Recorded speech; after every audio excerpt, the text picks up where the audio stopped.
What's up, Buckeye Nation? Floco here. Florida Cory, Ohio State football with Scarlet and Great, your host. One of the co-founders was Shane Rollerson and Johnny Bullitt. I appreciate you guys for tuning in.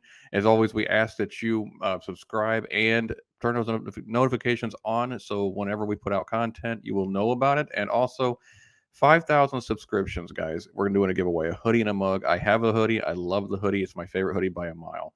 I think you'll enjoy it too. One of you lucky subscribers get a hoodie and a mug, and once we get to 5,000 subscriptions, so help us get there, please. But today we're talking about injuries, the injury situation at Ohio State going forward. Obviously, you know what the rest of the schedule is. This is the big question, I think. How do you handle the injury situation going into the next 3 games? Obviously, leading up to the clash of the Titans there with the Ohio State and the team of North and Columbus on November 26th. This coming up week, we have Northwestern. Should be a pretty easy win. We're assuming Indiana next week should be a pretty easy win. We're assuming the game that kind of concerns me a little bit is Maryland before Michigan. That concerns me. It's like that has trap game written all over because Maryland's sneaky good, and it's gonna be up there in Maryland. And you just last time we were there, having PTSD from that game. But that being said, you have to take that game seriously, right? But how do you handle these injuries? How do you handle this injury situation going forward is the question. Because I mean, some key players are just battling lingering injuries, and you absolutely have to have them healthy for Michigan. But you can't overlook the opponents either that you have coming up. I mean, you figure you should beat Northwestern. Northwestern's having a terrible year, terrible year. You figure you should beat them handily, even with your B team. Indiana is always that little pesky little brother type team that they can give you a game once in a while. But ordinarily speaking, Ohio State's just far more talented than them. But you want to take them seriously as well because they have, Tom Allen his Buster Douglas speech. He'll have to bring out the Buster Douglas speech to lose 51-10. I don't know. Indiana seems to me like one of those teams that could, when you play them, it could be a little bit like just why is this a game of struggle? Almost like Iowa it was for a couple quarters. And then Maryland, they could probably hang with you a little bit if you're looking ahead. If you're looking ahead. And if you're putting all your focus on Maryland, and then how do you turn the switch on for the team up north? You should be able to because it's the rivalry. But what do you do with this? Do you do a pitch count with you guys, or do you just go all out? I'm commenting below. What would you do if you're the head coach? I'm making you guys right now head coach of Ohio State. Ryan Day decided to go off to New England. Bill Belichick retired. Now you guys are in charge, and it's midseason. You gotta come up with a decision on this. How do you guys handle this? Because I gotta be honest with you. I think I'd have him on a pitch count. You have enough talent to go around, right? Uh, as far as like let's say Miyan Williams for example, I mean we're going to talk about him. He was in pads at practice, but he's still got some something with his hand going on with his hand. He's got some protection on his hand. I mean, as a running back, you need your hands, not only to hold on to the football and take the contact, but also to block and things like that. So you need your hands are very extremely important as a running back, obviously, especially when you want to for ball security and you don't want to if your hands are weak, you're going to fumble the ball. So, what do you do with him? And Miyan Williams is so important, and he's such an integral piece to the success of Ohio State. What do you do with him? I actually think you have to get to a point where you put him on a pitch count because maybe 10, 15 snaps, 20 snaps against Northwestern, and then so forth. But I just don't think you can actually put him at risk, and then just risk not having him at all for the team up north. Henderson also being hurt doesn't help. I mean, maybe you got to see a little bit more dose of Dallin Hayden, but he probably doesn't know the playbook like those other two. I mean, what do you do? What you're hoping with Northwestern is you're so far ahead by like halftime into the third quarter that you could just play Kyle McCord and everybody else for the rest of the game and pretty much coast comfortably. I mean, it's really an onus on the Ohio State to get blowouts, I guess you could say, to really rip tear and get these games over with quickly in order to get a lot of backups in and keep guys fresh. But I don't know. I mean, that's just you hope for that, but sometimes it just doesn't play out that way. And you got to win the games no matter what. So it's got to be such a tricky situation. Like, how do you handle this going forward, knowing you have to be fully healthy when it comes time for the team up north? especially with a guy like Miyan Williams. He's a bruiser as a running back. So I mean, it sounds like he's going to be go ahead and go against Northwestern. But again, I just keep him on in my opinion. Now you can comment differently, call me an idiot. In my opinion, you put him on a pitch count and you just kind of rotate what you have and maybe play a little more down, put down Hayden in a little bit more in the game plan, allow him to have some serious carries. But maybe I don't know. Tony Alford knows better than I do on this, obviously. So let's talk about JSN too. Now, is he even going to play again for Ohio State? I mean, it's just hamstring injuries has been going on for so long. I mean, what do you do with this situation? You counted on having him as a major weapon for Ohio. We haven't had him hardly all year. And I mean, look, when we came into the season, Ryan Day even said he's 80% of the offense or 80% of the pass offense or something, some figure like that. He's the major part of the offense. Okay, that's great, but can you count? What I hope, and I know the coaches are smarter than I am, obviously on this. What I hope is to say he's finally ready to go by the team up north, and we're full strength. Okay, we did a good job managing his injury through the last 3 games. We didn't really need him because Harrison and Ibuka can hold down the fort.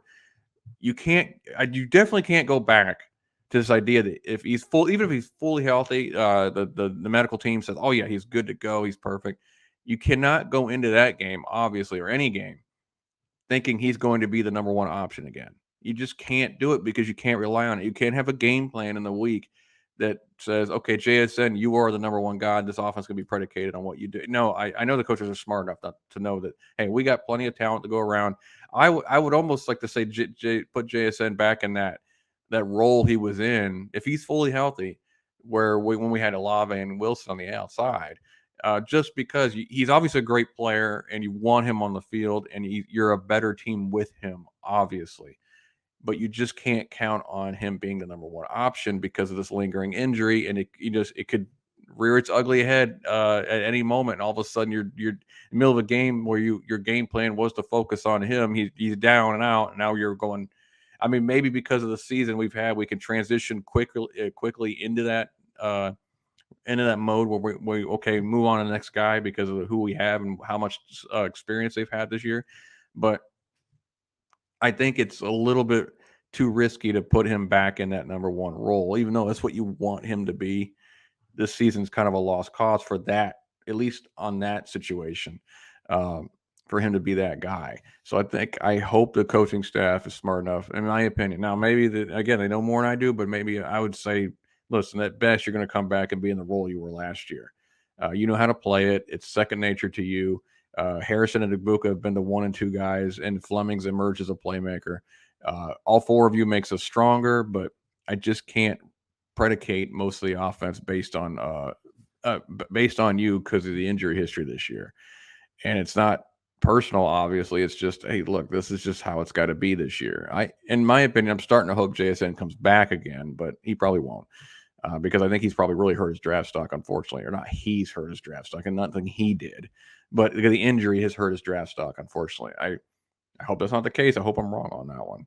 So, I mean, I don't know. That's in my opinion what his role should be if he comes back. Another injury. Tommy E was wearing a hand brace at practice, according to Cleveland.com. That's a little worrisome. I mean, granted, look, we're at the time of the year now where everybody's got banged up. Everybody's banged up. Everybody's got injuries. You know, it might just be precautionary. It's probably nothing for him. Defensive players have played with the cast on their hands and played well. So it's nothing to really worry about. But it's like, okay, so we're reaching that part of the season. Obviously, even our like most important players are just banged up, and I hate seeing that. But Tommy E, had a pretty good game against Penn State overall, but had a few missed plays. I wonder if some of those missed tackles were because of the hand injury. Now that it kind of puts that into perspective, doesn't it? Like on the goal line play.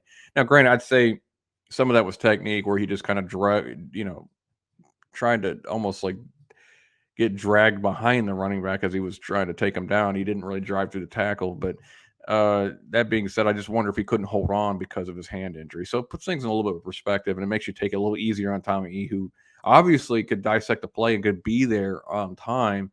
It's just a matter of physically do it because of the hand. So I hope the hand gets better and we don't see too many more of those missed opportunities. But last but not least, let's talk about Cameron Brown is injured. Entered Jordan Hancock. We don't know what Cameron Brown's hurting with right now. I wish we need him back. I know that much. We need to be at full strength going forward, especially I'd say even before the Michigan game into the Maryland game with their passing attack. I'd love to have Cameron Brown back. So I'd almost sit him for the next 2 weeks and say, just heal up, get better. I hope it's not. I don't know what the injury is, so I hope it's not as serious, to the point where he's just done for the year type of thing. But I think they would have doubts that. But Ryan Day is extremely coy with telling people what the injuries are right now. But Jordan Hancock missed the first 6 games of the year. We find out now because of a hamstring injury. Hamstring is killing us. Hamstring injury. And now he also admits he probably should have taken better care of his body and things like that. I mean, he's young, it's sophomore. We get it. Sometimes you think you're invincible and you just find out you're not.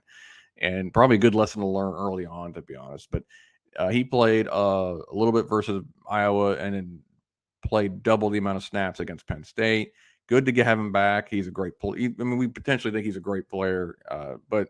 And a lot of people before the season, Johnny likes to point out, thought that Jordan Hancock would actually take the job of Cameron Brown anyway. So almost like it was prophetic, but not in the way we thought. I think Ja'Kalen Johnson's obviously getting more time right now because of his experience factor. He's been playing all year. But it's good to have Hancock back, but you want them both back. You want a full stable going. I mean, sometimes, you don't get what you want. I get that, but that's where the several $1 million a year head coach comes in and trust the team that he's put in place to say, okay, we're going to manage this situation the best we can for the next 3 weeks while winning the games to get to the team up north, because that obviously is going to determine who goes to the Big Ten title. Obviously, the Big Ten title champion would be undefeated at the time, because I'm pretty sure it's going to be Michigan or Ohio State. I think that's pretty much a given. The interesting thing, though, will be after that game when they go into the Big Ten title the next week, and that because whichever team it is, they're going to be beaten up a little bit. So it might make the Big Ten title game a little bit more interesting than it should have been. But basically, you can pretty much guess right now it's going to be one of those two teams that go to the Big Ten title game, probably win the Big Ten title and go to the playoff. So you could arguably say that game in November is the playoffs that are on the line completely. So you want to be as full health as possible. So that's where you have to try to manage the injury situation going forward. Anyway, so I mean, they're smart coaches. They know what they're doing. They obviously know I'm just talking. I'm just discussing this with you as a fan, and I want you to discuss it with me. So comment in the section. What would you do with how would you handle the injury situation, as I said before? And anyways, guys, that's pretty much it for, I hope I think Mike Hall's getting better. I hope we're getting healthier along the other lines of the guys who were injured in the last few weeks. The only problem is the continuing lingering injuries with the guys we need the most in JSN, Miyan Williams. Those two guys, we need them, and we just can't afford any more. And I'd argue we need Cam Brown, but we just can't afford any more situations where we're losing guys. Like if we lost a guy like Tommy Eaton, knocking on wood, that would be that obviously would be a really bad situation. So, anyways, guys, I appreciate you tuning in. Hope you enjoyed the game against Northwestern. I think it'll be a relaxing game and a stress-free game. As always, guys, appreciate you guys. Goodbye. God bless. And go Bucks.